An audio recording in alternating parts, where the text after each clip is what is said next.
ہیں جب سے ٹی روڈ سے ہم وہ پرانے راوی کے پل سے جاتے تھے داتا صاحب کے پاس، اس سڑکوں کے اوپر بچارے فٹ پاتھ کے اوپر لوگ پڑے ہوئے ہیں، سارا وہ اس کا جو ڈیزل کی وہ جو ساری وہ ان کے اوپر آ رہی ہیں ٹرکوں کی، کیوں رات میں سارے ٹرکس آتے تھے، ساری مٹی وہ ان کے اوپر آ رہی ہے۔ کبھی کسی نے یہ نہیں سوچا کہ ان کے لیے ہم کچھ کر دیں؟ میں ہمیشہ یہ سوچتا تھا، کبھی کسی کو یہ خیال نہیں آیا کہ یہ انسان ہے۔ آج انشاءاللہ جو ہم نے پہلے پناہ گاہ شروع کی، اب ہم نے پناہ گاہ کے سٹینڈرڈ سیٹ کرے ہیں کہ وہ پناہ گاہ کے اندر سٹینڈرڈائز ہوگا۔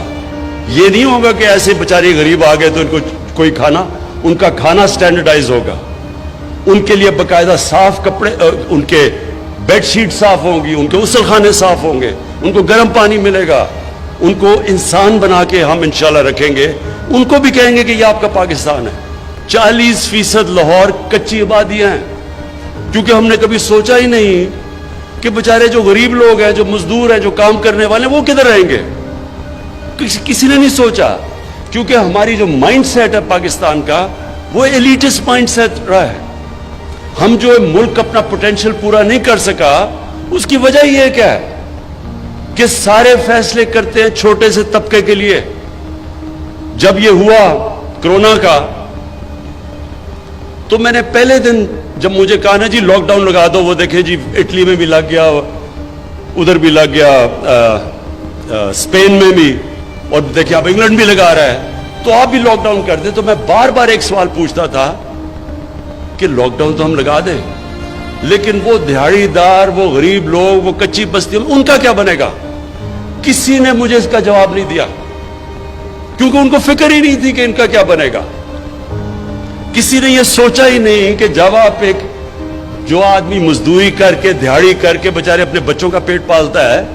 اس کو جب آپ بند کر دیں گے، وہ کیسے زندگی گزارے گا؟ وہ بچوں کو کیسے کھلائے گا؟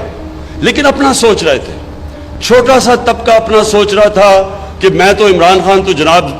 زمان پاک یا بنی گالا میں آرام سے بڑے گھر میں رہ رہا ہوں، میرے لیے تو لاک ڈاؤن کچھ بھی نہیں ہے، میرے لیے تو بلکہ چھٹی ہے۔ سرکاری نوکروں کی تو چھٹی تھی، گھر آرام سے بیٹھ جائے، ان کو تو تنخواہیں مل رہی تھی۔ کسی نے نہیں سوچا کہ اس طبقے کا کیا ہوگا، اور وہی نریندر مودی نے ہندوستان میں اس کا نہیں سوچا۔ آج ہندوستان میں اللہ کا عذاب آیا ہوا ہے، سب سے زیادہ دنیا میں جو اکانومی گری ہے وہ ہندوستان کی گری ہے،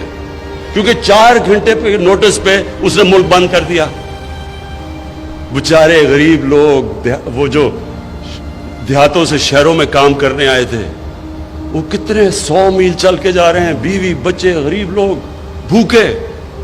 کیونکہ وہاں کی رولنگ ایلیٹ نے سوچا ہی نہیں کہ یہ بھی انسان ہے۔ یہ ہے پاکستان۔ پاکستان بنا تھا، ایک بڑا عظیم خواب تھا، ایک فلاحی ریاست، مدینہ کی ریاست کے اصولوں کے اوپر، جو نبی صلی اللہ علیہ وسلم نے ایک عظیم ایک خواب تھی، وہ کہ پہلی دنیا کی فلاحی ریاست بنی تھی۔ غریب لوگ تھے، جب مہاجر گئے ادھر مدینہ، تو کسی کے پاس بڑے تھوڑے تھوڑے پیسوں میں بڑی مشکل گزارا کیا، لیکن تب بھی انہوں نے فیصلہ کیا کہ جو بھی اسٹیٹ کی ذمہ داری ہوگی، اس کے غریب کمزور طبقہ، ان کے بیواؤں، ان کے یتیم، ان کے غریب، اسٹیٹ نے ذمہ داری لی۔ اور میرا یہ تھیسس یہ ہے کہ اس لیے وہ ایک عظیم قوم بنے، اس لیے نہیں کہ پہلے پیسہ آیا اور پھر انہوں نے غریبوں کا کیا، انہوں نے پہلے فلاحی ریاست بنائی، پھر اللہ کی برکت آئی اور انہوں نے دنیا کی ایک وہ انقلاب لے کے آیا جو دنیا کی تاریخ میں کبھی نہیں آیا۔ اور چائنا نے، ماڈرن ڈے چائنا نے ہمیں ثابت کر کے دکھایا ہے کہ جب انہوں نے 70 کروڑ لوگوں کو غربت سے اوپر کیا، چائنا بھی دنیا کی سب سے تیزی سے بڑھتی ہوئی عظیم پاور ہے۔ ساری دنیا اسے خوف زدہ ہے کہ آگے یہ جس ریٹ پہ چائنا جا رہا ہے، یہ کیسے دنیا سے کمپیٹ کرے گی۔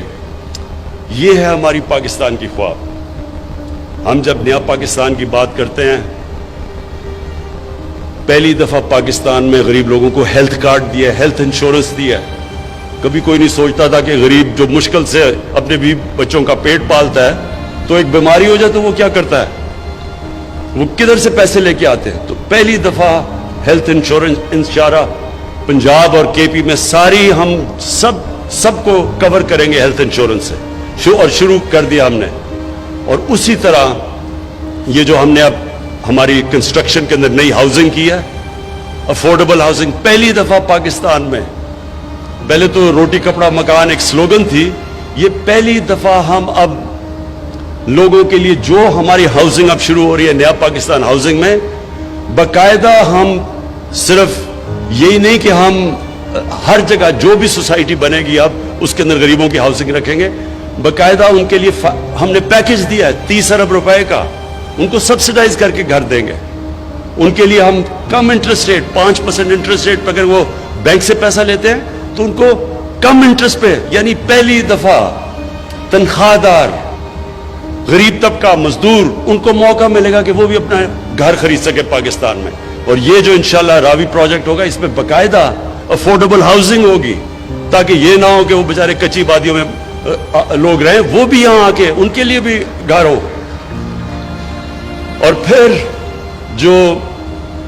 ہمارا احساس پروگرام ہے انشاءاللہ پاکستان کی تاریخ کا سب سے بڑا پاورٹی ایلیویشن، غریبوں کو اوپر سے غربت سے نکالنے کا پروگرام ہے. 200 ارب روپیہ ہم نے اس کے لیے رکھا، کبھی پاکستان میں اتنا زیادہ پیسہ ہی نہیں رکھا، جس میں کئی چیزیں ہیں، قرضے دیں گے سستے سود کے بغیر، ہنر سکھائیں گے،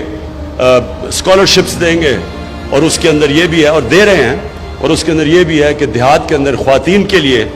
ان کے لیے بھینسیں گائے، تاکہ وہ اپنے گزارا کر سکے، اپنی زندگی بہتر کر سکے، پروٹین لیول اوپر کر سکے. پھر پہلی دفعہ سٹنٹنگ کے اوپر کام ہو رہا ہے، باقاعدہ ہم نے پروگرام لانچ کیا ہے. یہ جو بچے جو خوراک نہ ہونے کی وجہ سے قد بھی نہیں پورے ہوتے، ان کا ذہن بھی نہیں بنتا، وہ بھی پہلی دفعہ اب ہم نے لانچ کیا ہے. پہلی دفعہ پاکستان میں سٹنٹنگ کے خلاف ایک پورا پروگرام ہم لے کے آ رہے ہیں، اور اس کے اوپر بھی یہ احساس پروگرام سے کر رہے ہیں.